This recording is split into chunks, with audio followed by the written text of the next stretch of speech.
공부도 열심히 하셨고 또 메시지도 좋으시고 송파구 감교에서 아주 크게 그 교단에서 인정받아서 목회를 잘하고 계시는데 매월 우리 알기연 한 30명씩 모일 수 있도록 장소 제공해 주시고 또 거의 한국의 최고 셰프 수준으로 요리도 해주셔서 우리 알기연이 아주 발전하는데 도움이 되고 있습니다. 우리 목사님 말씀 참 잘 전하시고 제가 직장선교회 봉기관 회장 하면서 우리 목사님 아직까지 무명인데도 불구하고 제가 모셨는데 히트 쳤습니다. 그래서 열심히 기도하시고 또 운동도 잘하시고 또 행성입니다. 우리 목사님 나오실 때 크게 우리 박수 치면서 맞이합시다.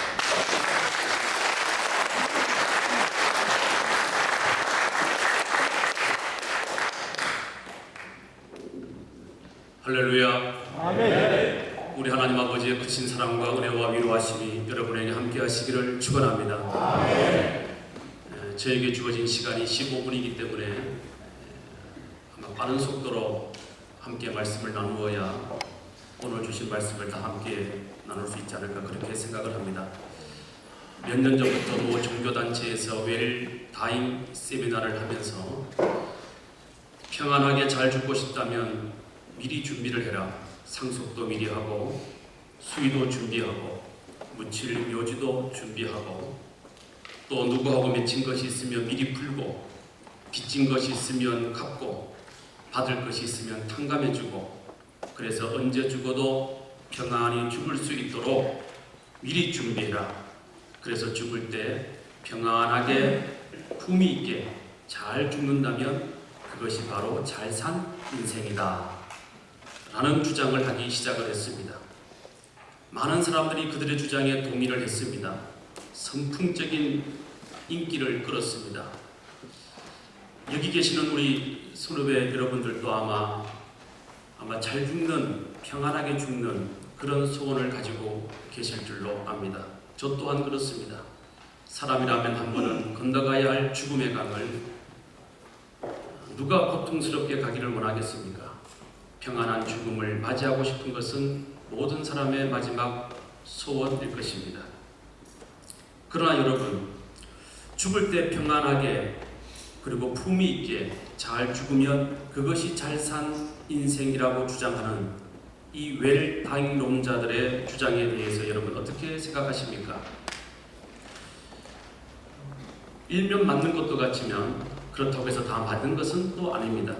왜냐하면 그러면 죽을 때 비참하게 고통스럽게 죽은 사람들은 모두 다 비참한 인생을 살아온 것이고 그들의 인생은 못 산 인생이고 그들의 인생은 그러면 불쌍한 인생을 살았단 말인가 하는 질문을 우리가 할 수 있기 때문에 그렇습니다.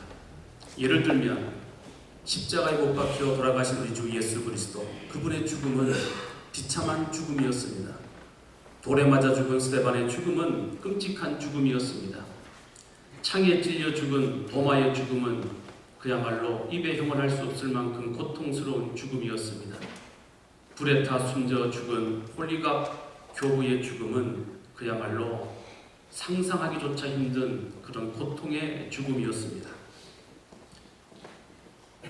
여보, 따뜻한 숭늉 한 사발 먹고 싶소. 이 한마디 남기고 옥사한 주기철 목사님의 죽음.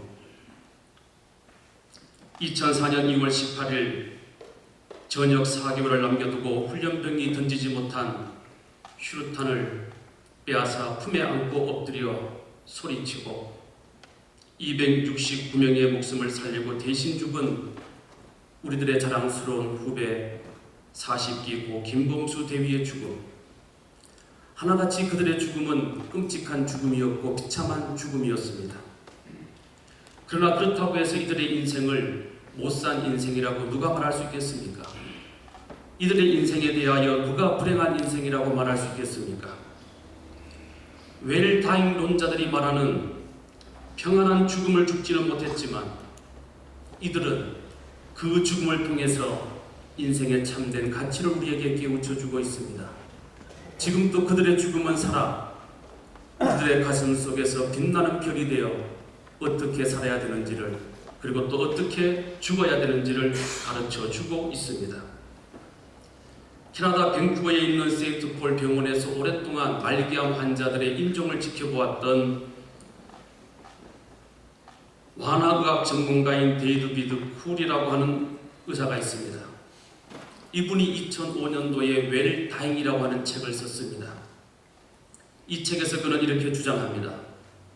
사는 동안에 엉망진창으로 살다가 죽을 준비를 잘해서 평안히 죽었다고 해서 그 사람이 웰다잉 했다고 말할 수는 없다. 오히려 비록 죽을 때에 암에 걸려서 고통 가운데 죽었을지라도 그 사람이 사는 날 동안 훌륭한 삶을 잘 살았다고 한다면 그의 고통스러운 죽음조차도 웰다잉이라 할 수 있다. 그는 그렇게 주장을 하면서 마지막 결론을 이렇게 내렸습니다. 웰다잉, 잘 죽고 싶다면 잘 살아야 한다. 1971년부터 1978년까지 50만 명을 학살했던 저 아프리카의 독재자 이디 아민을 여러분들은 아실 것입니다. 그는 건자에서 쫓겨나 5명의 아내와 50명의 자녀를 데리고 중동 여러 국가를 돌아다니게 됩니다. 그런 그를 사우디아라비아에서 받아들이고 그가 죽을 때까지 거주할 수 있는 저택을 마련해주고 고급 승용차를 제공해주고 기사를 제공해 주었습니다. 50만 명을 학살했던 이 이디 아민 독재자는 사우디아라비아 정부가 제공한 그 호화로운 주택에서 호화로운 삶을 살았습니다. 날마다 어코디온을 연주하며 노래를 불렀고 낚시나 즐기며 평생 휴가와 같은 삶을 살다가 2003년 8월 16일 사우디아라비아에서 제일 좋은 파이잘 왕립 특별병원에서 탁월한 의료진들의 급진한 서비스를 받으며 80세를 일기로 평안하게 죽었습니다. 아무런 고통 없이. 죽을 때의 모습만 보면 이디 아민의 죽음은 그야말로 웰다잉한 죽음입니다. 잘 죽은 죽음입니다. 그런데 그가 죽었다는 소식이 아프리카 우간다에 전해졌을 때 우간다의 모든 국민들은 박수를 치면서 환호했고 우간다 정부는 죗값을 치르고 잘 죽었다. 그렇게 논평을 했습니다. 여러분, 이디 아민이 정말 잘 죽어서 잘 죽었다고 논평을 했겠습니까? 진작에 죽어야 할 놈이 이제야 죽었구나. 정말 잘 죽었구나. 속이 시원하다. 그래서 잘 죽었다고 한 것이 아니겠습니까? 그런 점에서 아무리 그가 사우디아라비아에서 극진한 서비스를 받으며 평안히 죽었다 할지라도 그의 죽음은 결코 웰다잉이 될 수 없습니다. 한 사람의 죽음이 웰다잉이냐 아니냐 하는 것은 사실 그 사람이 죽을 당시의 모습으로 평가될 것은 아니라고 봅니다. 그 사람이 살아서 어떻게 살아왔는가, 그 사람이 사는 동안에 어떤 삶을 살아왔는가, 그것이 그 사람의 죽음을 평가하게 될 것입니다. 오늘 주신 하나님의 이 본문 말씀을 통해서 그 사실을 다시 한번 깨닫게 됩니다. 오늘 본문 말씀은 야곱의 죽음을 기록한 말씀입니다. 오늘 성경 말씀을 읽어보면서 우리는 깨닫게 됩니다. 야, 세상에 어떻게 이렇게 죽을 수가 있나? 나도 이렇게만 죽을 수만 있다면 얼마나 좋을까? 세상 모든 인류가 부러워할 만한 죽음을 야곱은 죽었습니다. 그는 147세까지 장수했습니다. 창세기 48장, 49장을 보게 되면 그는 기력이 쇠하기 전에, 정신이 흐려지기 전에 모든 자손들을 불러서 하나하나 머리에 손을 놓고 축복하며 기도해 주었습니다. 자신이 묻힐 무덤까지 정해 주었습니다. 그리고 자기가 죽으면 그곳에 묻어달라고 유언도 남겼습니다. 그야말로 웰다잉 놈자들이 말하는 죽을 준비를 잘하고 창세기 49장 33절에 보면 그 발을 침상에 모으고 평안히 죽었습니다. 그야말로 웰다잉 한 것입니다. 뿐만 아닙니다. 야곱이 죽자 그의 아들 요셉은 죽은 아버지 야곱의 얼굴에 입을 맞추고 그 아버지 야곱의 시신이 썩지 않도록 40일 동안 향을 넣었습니다. 그리고 애굽 사람들은 왕이 죽으면 72일 동안 애곡하는데 야곱이 죽자 왕이 죽는 죽음에서 이틀을 뺀 70일 동안을 애곡했습니다. 그리고 애굽에서 500km 정도 떨어져 있는 그 먼 거리까지 애굽의 모든 신하와 원로들과 그리고 군병과 마병들이 야곱의 시신을 싣고 가나안 땅으로 올라가 또다시 7일을 애곡하고 그의 시신을 가나안 땅에 묻었습니다. 자기들 땅에 이주해와 살았던 한 이름 없는 한 노인, 그 노인의 죽음을 인류 역사상 그 유래를 찾아볼 수 없을 정도로 극진한 예를 다하여 애굽 사람들은 왕의 예로서 장사를 치루어 주었던 것입니다. 마틴 루터는 이 장면을 이렇게 기록합니다. 이처럼 상세하고 존경스럽게 기록된 장면은 인류 역사상 다시는 없었다. 자, 그렇다면 여러분, 여기서 우리는 질문을 던져야 합니다.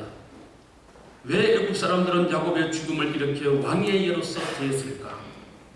아니, 왜 성경은 야곱의 죽음을 이렇게 장황하게 상세하게 기록에 남겨 놓았을까? 앞에서 말씀드린 대로 그가 죽기 전에 모든 죽음을 잘 준비하고 평안히 죽었기 때문일까? 아니면 우리에게 무엇인가 하나님의 메시지를 전하기 위해서 그의 죽음을 이렇게 상세하게 기록한 것은 아닐까? 우리는 여러 가지 질문을 하게 됩니다. 저는 애굽 사람들에게 보여준 야곱의 평소의 삶의 모습, 그의 평소의 인격, 그가 가지고 있었던 높은 믿음의 경지, 아마 그런 것들이 애굽 사람들로부터 존경을 받았을 것이고 그 존경받는 삶이 그의 죽음에 대하여 이렇게 애도하는 멋있는 장면을 남기지 않았을까, 그렇게 생각을 합니다. 만에 하나 야곱의 삶이 밑받침이 되지 않았다고 한다면 애굽 사람들이 무엇 때문에 자기 땅에 이주해와 살고 있는 한 노인의 죽음을 이렇게 왕의 예로서 장사를 지낼 수 있었겠습니까? 그렇다면 야곱은 어떤 삶을 살았는가? 오늘 우리는 성경 전체를 통해서 그의 삶을 한번 조망해 볼 필요가 있습니다. 첫째로, 야곱은 자식을 잘 키웠다는 점에서 존경받을 만한 삶을 살았습니다. 그의 아들 요셉은 애굽에 임한 7년 흉년을 잘 대비한 지혜로운 사람이었습니다. 그야말로 국난의 영웅이었습니다. 애굽 사람들은 그런 요셉을 자신들의 생명을 구해준 생명의 은인으로 여겼고 존경했습니다. 야곱은 바로 그런 요셉을 낳아준 아버지였습니다. 그러니 애굽 사람들이 야곱을 얼마나 존경했겠습니까? 옛날이나 지금이나 부모는 자식이 잘 되면 영예를 얻고 자식이 못 되면 욕을 먹는 것입니다. 야곱은 자식이 잘 되었기에 존경을 받았습니다. 둘째로, 야곱은 기도하는 삶을 살았다는 점에서 그의 인생은 존경스러운 인생이 될 수 있었습니다. 외삼촌 라반의 집으로 도망갈 때도 그는 기도했고, 외삼촌 라반의 집에서 20년 동안 목동의 삶을 마감하고 고향 집으로 돌아올 때도 약복 강가에서 한독배가 부르짖어 기도했고, 세겜을 거쳐 베레로 올라갈 때도 그는 기도했고, 가뭄이 들어 다시 애굽으로 내려갈 때도 그는 기도했습니다. 인생의 고비고비 중요한 결정을 할 때마다 야곱은 기도했고, 기도할 때마다 하나님은 들어주셨고 응답하여 주셨습니다. 여러분, 우리가 인생을 잘 사는 비결이 어디에 있습니까? 인생을 잘 사는 비결은 바로 기도에 있습니다. 하나님은 기도하는 사람의 인생을 책임져 주십니다. 하나님은 우리가 기도할 때 우리가 기도하는 것보다 더 좋은 길을 열어주시고, 우리가 기도할 때 우리가 생각했던 것보다 더 좋은 결과를 얻도록 역사하시는 하나님이십니다. 그래서 기도하면 잘 사는 복을 받는 것은 물론이요, 또한 잘 죽는 복도 받게 될 줄로 믿습니다.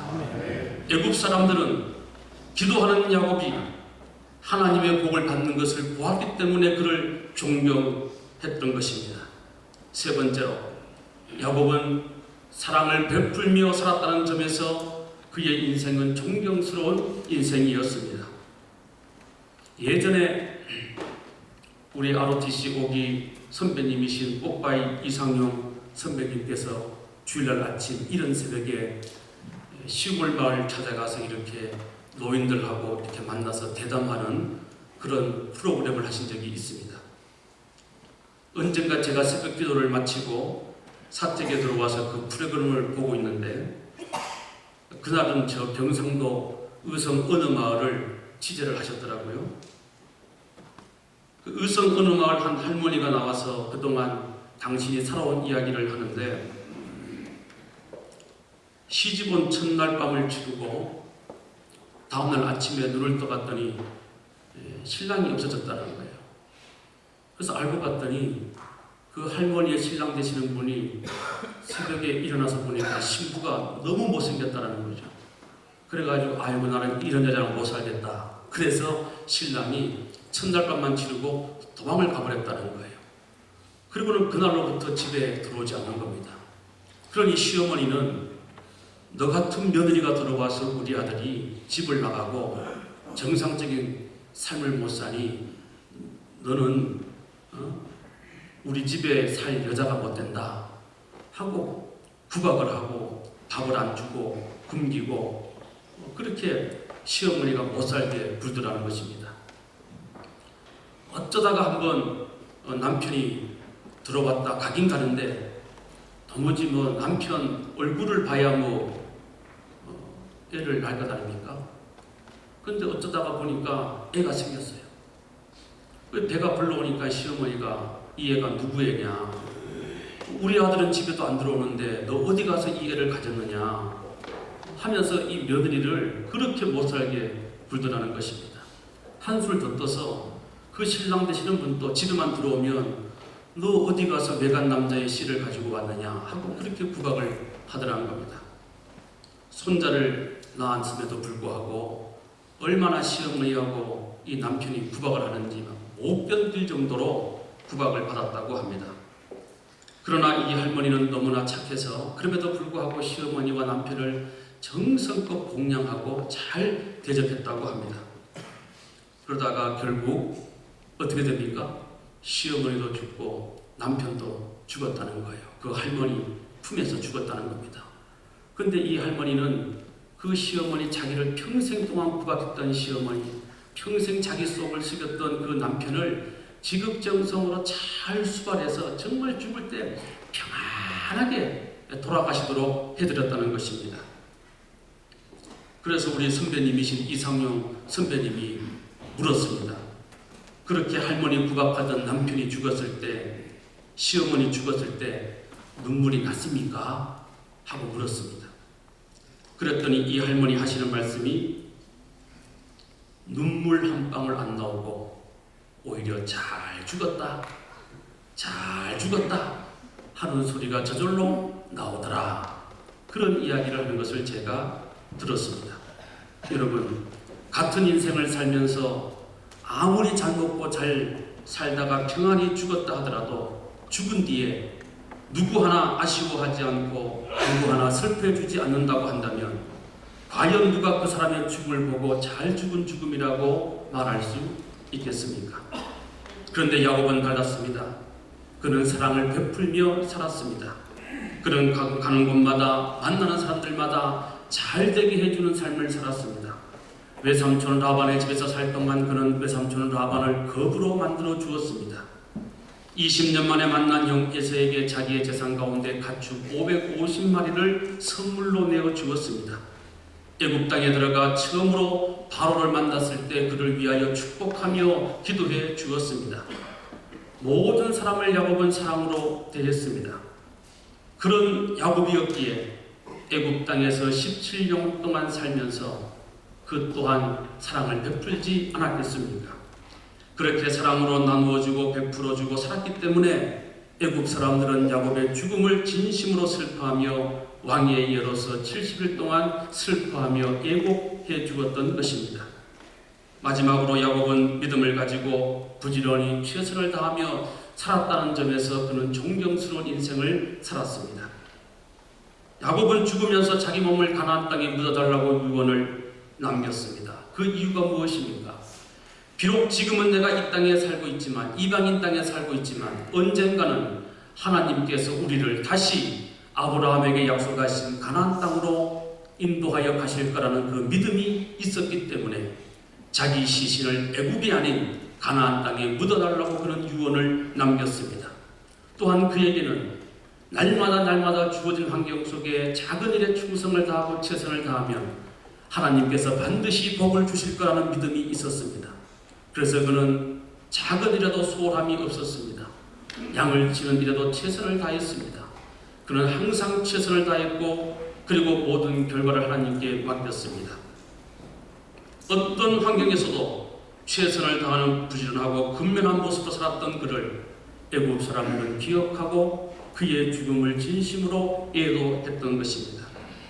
바로 이런 그의 삶의 모습과 인격이 있었기 때문에 애굽 사람들은 그를 존경했고 그가 죽었을 때 이방인이었지만 애굽의 죽음을 왕의 예로서 최선을 다해 장사 지낼 수 있었던 것입니다. 사랑하는 성도 여러분, 야곱처럼 복된 죽음을 원하신다면 어떻게 죽을까? 이것을 염려하지 말고 남은 생에 어떻게 하면 하나님 보시기에 잘 살 수 있을까? 이것을 생각하시기를 바랍니다. 정말 예수 믿는 사람답게 우리가 잘 살아야 믿지 않는 자들에게 빛과 소금이 될 뿐만 아니라 우리가 죽어서도 빛을 발하는 그런 영광스러운 죽음을 맞이할 수 있지 않겠습니까? 이 세상 떠날 때 내가 비참한 모습으로 떠나면 어떻게 하나? 그것을 걱정하지 말고 내가 죽고 난 이후에 살아남아 있는 사람들의 기억 속에 내가 어떻게 기억될 것인가? 그것을 생각하시면서 예수 안에서 정말로 예수를 잘 믿는 사람답게 잘 사시기를 바랍니다. 오늘 주신 말씀처럼 남은 생에 자녀들이 잘 되도록 기도해 주시고 주를 위하여 또 헌신하시고 십자가에서 자신의 생명을 주시기까지 사랑하신 주님의 그 사랑을 많은 사람들에게 나누고 베풀어 주면서 부지런히 하루하루 최선을 다하는 삶을 사시다가 하나님께서 부르시는 그날에 우리 모두 야곱처럼 아름답게 멋있게 폼나게 우리가 가야 할 우리들의 가나안 땅, 저 좋은 천국에 우리 다 같이 들어가는 그 영광의 기쁨을 맛보는 저와 여러분 되시기를 주님의 이름으로 축원합니다. 거룩하신 아버지 하나님, 은혜와 사랑을 진심으로 감사를 드립니다. 약한 저희를 택하여 하나님의 거룩한 군사로 불러주시고 하나님의 거룩한 백성 삼아주신 것 감사합니다. 이 땅에 사는 날 동안 저희들 예수 그리스도의 정신을 본받아 정말로 잘 사는 인생을 살아갈 수 있도록 인도하여 주시옵소서. 우리 모두 이 땅을 떠날 때 내 뒤에 남은 사람들의 기억 속에 나라고 하는 존재가 어떻게 기억될 것인가, 그것을 생각하면서 예수 안에서 예수 믿는 사람답게 잘 살아가는 주의 백성들 될 수 있도록 인도하여 주시옵소서. 예수님 이름으로 기도드리옵나이다. 아멘.